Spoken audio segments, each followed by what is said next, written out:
Hi, I'm Chad Vanderveen. You know, regardless of where you stand on the climate change issue, almost anyone will agree that America needs to eliminate its dependency on foreign oil.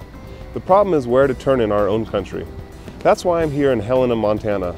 Governor Brian Schweitzer believes that his state has some of the answers. I sat down with the governor to talk about technologies like clean coal and wind power, as well as some other issues that might shape the future of Montana. Here's what he had to say. Why don't we first talk about energy, which is a big deal for you, obviously. You've been working in Montana to make Montana a leader in alternative fuels and energy sources. I was sort of curious, what does Montana offer that can make those things a reality? First, to give you a perspective, right after graduate school, I went to Saudi Arabia and Libya. I worked in the Middle East for about the first 7 years of my career. And so I had an opportunity to see an energy economy. And I also had an opportunity to see a social system that is not conducive to our Western culture.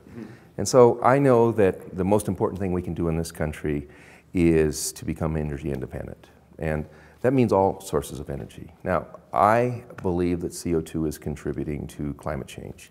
And those things that we hold most dear in Montana, which is our wildlands, our clean water, our wildlife, our tradition of hunting, camping, and fishing, that is at risk with climate change. And so those backgrounds that I have, the confluence of them say, let's produce clean and green energy in America, and let's start in Montana.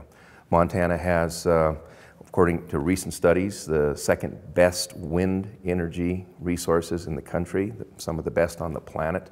We have 30% of the coal in America, 10% of the coal on the planet. We're increasing our oil production at the fastest rate in the country. So we have many energy resources that can be cleaner and greener. So whether we're talking about capturing CO2 from existing coal-fired plants or creating new kinds of coal capturing devices for new kinds of plants, we're excited about developing our coal. We're excited about developing our wind. But the most important thing is we have to develop storage technology. We actually have an unlimited supply of energy, whether it be tidal or wind or solar, but wind is not blowing all the time, the sun's not shining all the time, and so we as consumers demand electricity when we want it, not when the sun is shining or when the wind is blowing. So that means the most important technology of our time, and for the next 3 decades, will be storage technology, batteries. You remember that movie, The Graduate? Yeah, yeah. You remember that scene? No, not that scene. Get your mind out of the gutter. I'm talking about the one by the pool where the friend of the father puts his hand on the graduate and he said, son, I got one word for you. He said, what was the word? Boy, I mean, plastics. Plastics. The most important word today is storage or batteries. Just to give you an example. If every car, light truck, and SUV in America had a battery that could get the first 40 miles on a charge before it switched to another source of energy, we could eliminate 2/3 of the oil that we import. Those cars exist today. What we don't have is the resolve to buy those cars and put them on the highways. Well, I think wind power, you said, is obviously is booming here in Montana. You said the second best wind. Isn't transmission always brought up as a reason not to do wind? And how do you overcome that objection? Well, part of the solution to transmission is this storage. We need to build more transmission so that we can get the electricity to those places that are using it. But understand this, that we build transmission for peak demand. For example, in California, at 10 o'clock in the morning on a Tuesday, they have peak demand. Right. But by Friday night at 2 o'clock in the morning, they're only using half as much electricity. So if we could build a transmission system that had storage on the other end, so that the consumer that had that battery in their car could either be buying electricity in the middle of the night or selling it back into the grid at 10 o'clock in the morning, we would need less transmission.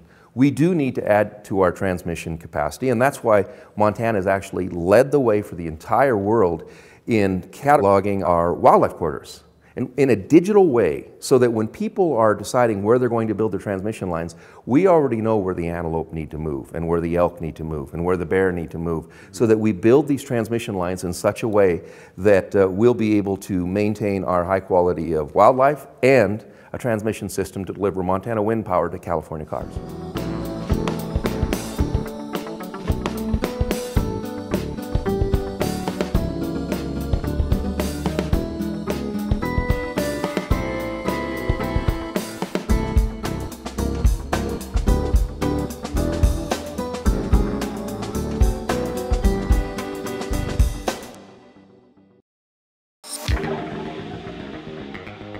Let's go in chronological order. Let's say, when did it start?